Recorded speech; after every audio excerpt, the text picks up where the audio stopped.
Kup-kup dito, kup-kup doon. Unsa may nakita ninyo sa inyong nanay? Sige nga trabaho. Sige nga trabaho. So, maayo na mo. Maayo na ang iyang anak. No, maayo na ang iyang anak nga nasakit. No? Kanya, ang imong nanay nakatrabaho na pod kay kamo, ang iyang anak maayo naman. So, tan-awon ninyo o giunsa mo pag-alaga sa inyong inahan. No? Inang ka nga dili gani gusto nga mapaakon mo kuting, no? Sina ka iyagong pamatyon. O muna nga inyong kamusad ug unsay gibuhat sa inyong nanay, mo po na inyong buhaton. Ha?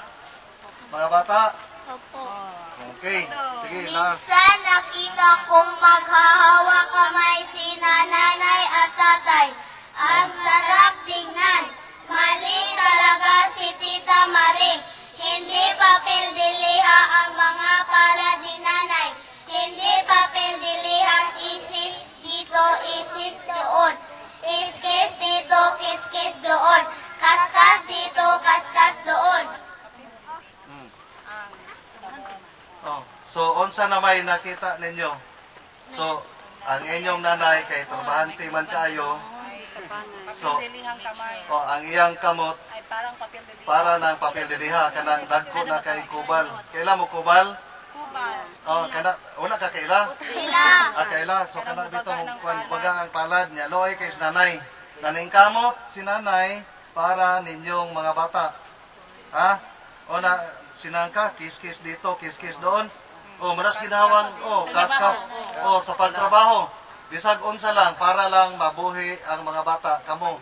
Nya makapa-eskwela, makapalit og uniforme, makapalit og sinilas ninyo, nya makapahatag og balon.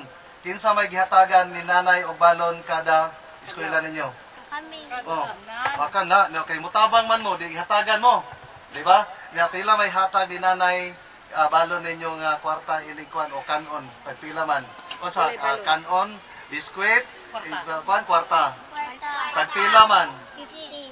15. Dako na kayo na.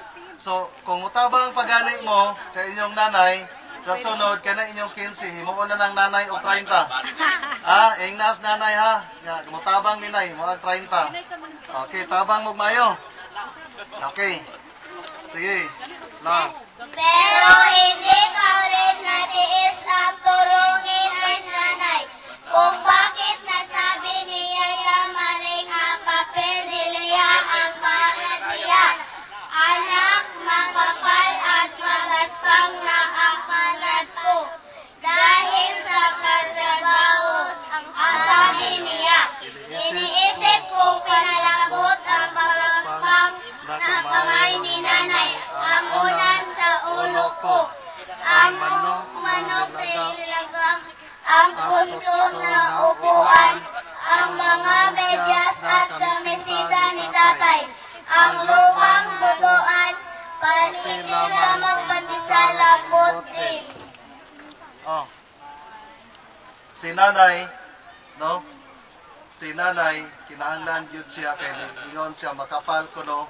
Kanang iyang kamot, baga na kayo, tungod, pag nakubala na, tungod sa pagtrabaho niya, o paghuna-huna, no? Ninyo, no? So, may kuhaan pag yun si nanay, nga,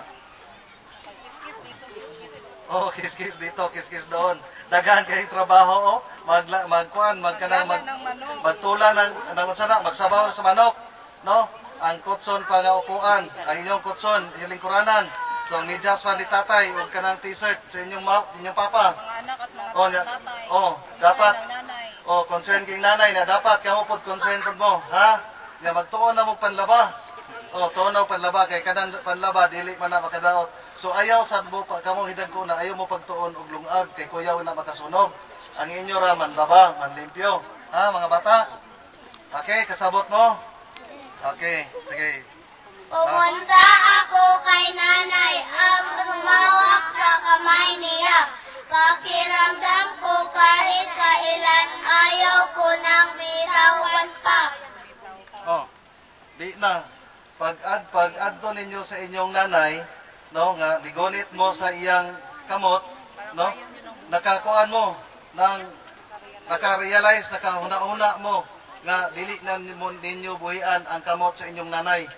Ano? Kay pinangga man ninyo inyong nanay. Nga pareha ra gyapon na sa inyong nanay nga gipangga mo. Kay pareha atong nasakit ang iyang bata nga iyang sigyag hapuhap, no? Oh, manay inyong buhaton. Oh, tanawa. Labing nakaay sila, pinangga kay siya siyang nanay. Nya kinsa may ganahan ninyo nga ingnon ani pagpangga sa nanay. Ganahan mo ani? Oh, ganahan mo no, iyang nanay oh. Oh, nya diya pa. Oh, pinangga kayo. Okay. End of the story. Oh, so humana ang atong pan. Wala pa pa. Ayaw ka ninyo kilente ha. Mabuti sa tamo kuryo sa